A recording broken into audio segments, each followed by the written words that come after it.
کچھ لوگ ایسے ہیں جو اپنے مسالک کی جو ہے وجہ سے، اپنے مسلکی اختلاف کی وجہ سے ان پر فتوے لگا رہے ہیں، تو ایسے فتوے لگانے سے گریز کریں اور ایسے برداشت پیدا کریں اپنے اندر. اور اگر ان سے غلطی ہوئی ہے، ہمارے علماء خود بول رہے ہیں، ہمارے علماء اکرام جو ہے ان پر سختی فرما رہے ہیں.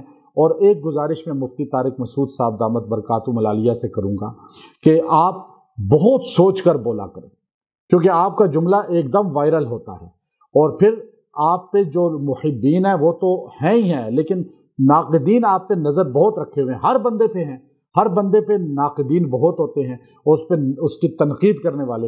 ایک تو آپ لکل فن رجال، جو جس فیلڈ کا ماہر ہوتا ہے بس اسی پر اس کی بات کو زیادہ تسلیم کیا جاتا ہے. آپ کی جو فیلڈ ہے بس آپ اس پہ بات کریں. آپ دعوت قرآن و سنت، لوگوں کی اصلاح، لوگوں کو صحابہ اہل بیت، نبی علیہ السلام اور قرآن سے جوڑنے کی تبلیغ کریں. آپ اس انداز کو اپنائیں. آپ جو ہے ناصحانہ انداز اور واعظانہ انداز میں آپ بات کرتے ہیں، یہی کرتے رہیں. آپ نہ کسی پہ تنقید کریں، مختلف لوگوں کو نہ چھیڑیں. آپ کی تھوڑی سی یہ ہے کہ عادت کہ آپ ہر ایک کے بارے میں لب کشائی کرتے ہیں اور اپنی رائے کا اظہار کرتے ہیں، پھر آپ کی وہ غلطی ہوتی ہے. جیسے میں ابھی مسقط عمان کے دورے پر تھا تو وہاں لوگوں نے مجھے کہا کہ بڑے بڑے علماء آپ سے ناراض تھے کہ جی وہ دیکھیے یہاں انہوں نے عباسیہ کے بارے میں کہا کوئی فرق نہیں ہے، ہمارا اختلاف کوئی نہیں ہے، حالانکہ ہمارا اصولی اختلاف ہے جو وہاں 40 سال سے علماء رہ رہے ہیں. تو اسی طرح آپ نے قرآن پاک کے بارے میں یہ جملہ کہہ دیا. یہ عوام کے سامنے تقریریں کرنے کی ایک تو ہے ہی نہیں، چونکہ علمی بحث عوام نہیں جانتے. حضرت تھانوی رحمۃ اللہ علیہ کی کتابیں آج پڑھیں نا تو ہم سے پڑھی ہی نہیں جاتی، ہمیں سمجھ ہی نہیں آتی، اتنی اردو ثقیل ہے. تو اس لیے یاد رکھیں کہ یہ تو آپ نے صرفی اور پھر نحوی اور پھر ساتھ ہی آپ نے جو ہے نا وہ مثالیں دینی شروع کر دیں، حالانکہ ایسا نہیں ہونا چاہیے تھا. اور آپ سے پتہ نہیں یہ کیسے ہو گیا کہ آپ تبلیغ کریں، آپ وہاں اصلاحی بیان کریں، آپ قرآن پاک کی جو ہے عظمت لوگوں کو بتائیں، لیکن آپ کے جملے سے جو باطل ہے، جو منکر قرآن ہے، وہ استدلال کرنے شروع ہو گیا ہے کہ دیکھو ہم پہلے کہتے تھے کہ قرآن اصلی نہیں ہے، تو یہ تو ان کے بڑے مفتی صاحب نے کہہ دیا قرآن اصلی نہیں ہے، اس میں تبدیلی ہوئی ہے، اس میں غلطیاں ہیں. تو اب یہ عقیدہ جس کا ہوگا اور آپ کی وجہ سے کوئی یہ عقیدہ جو اسکول کالجوں کے یونیورسٹیوں کے آپ کو نوجوان سن رہے ہیں تو وہ لازمی بات ہے کہیں گے اتنے بڑے مفتی صاحب نے کہا ہے کہ اس میں جو ہے گرامر کی غلطیاں ہیں، تو بس پھر تو قرآن اصلی نہیں ہے، وہ تو تبدیل کیا ہوا ہے. تو یہ عقیدہ آپ کس کا مضبوط کر رہے ہیں؟ اس لیے آپ سے گزارش ہے آپ صرف اپنی اس فیلڈ پہ چلیں. آپ جس فیلڈ کا آپ کو زیادہ نہیں پتہ آپ اس کے بارے میں بالکل لب کشائی نہ کریں. یہی دنیا کا اصول ہے. محدثین حدیث کی بات کرتے ہیں، فقہ کی نہیں، اور فقہا جو ہے وہ زیادہ فقہ کی بات کرتے ہیں، تفسیر کی نہیں. حالانکہ مہارت سب کی ہوتی ہے ہر فیلڈ میں کچھ نہ کچھ، لیکن زیادہ جس فیلڈ میں ہوتی ہے وہ اس پہ چلتا رہے تو اللہ اس کو کامیابی مزید دیتا ہے اور شر فتنہ پیدا نہیں ہوتا.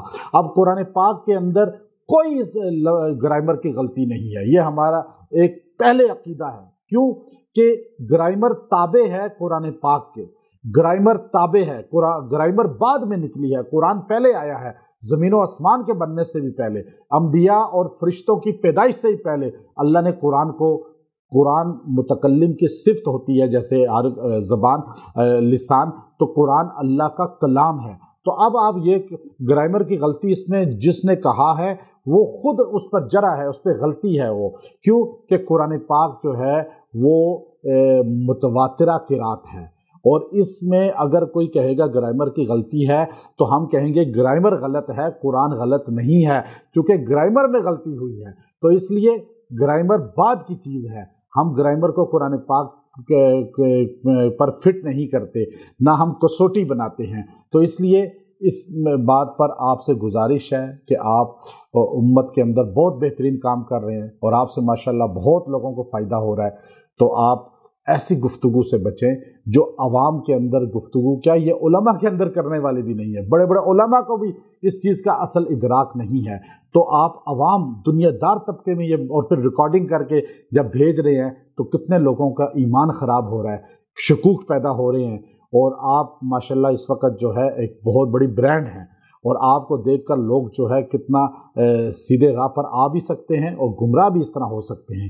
تو اللہ تعالیٰ آپ سے مزید کام لے، اللہ آپ کو مزید عزت دے، مزید ترقی دے۔ لیکن آپ کے سامنے یہ گزارش اس لیے پیش کی کہ ہمیں بہت احباب نے بیرون ملک سے، بلکہ جس امریکہ میں آپ نے بیانات کیے وہاں سے کوئی درجن سے زیادہ مجھے واٹس ایپ آئے کہ آپ اس پر بتائیں، چونکہ ہمارے تعلق والے لوگ ہر جگہ ہیں عقیدت رکھنے والے، لیکن میں آپ سے گزارش کرتا ہوں آپ بہت سوچ کر بیان کیا کریں، الفاظ ایسے بولا کریں کہ آپ پر گرفت کوئی نہ کر سکے، اور خاص طور پہ جو لوگ آپ کے خلاف فتوے دے رہے ہیں انہیں توبہ کرنی چاہیے، خود بھی آپ کو بھی اللہ سے توبہ کرنی چاہیے اور اللہ رب العزت سے رجوع کرنا چاہیے اور آئندہ کے لیے احتیاط کرنی چاہیے۔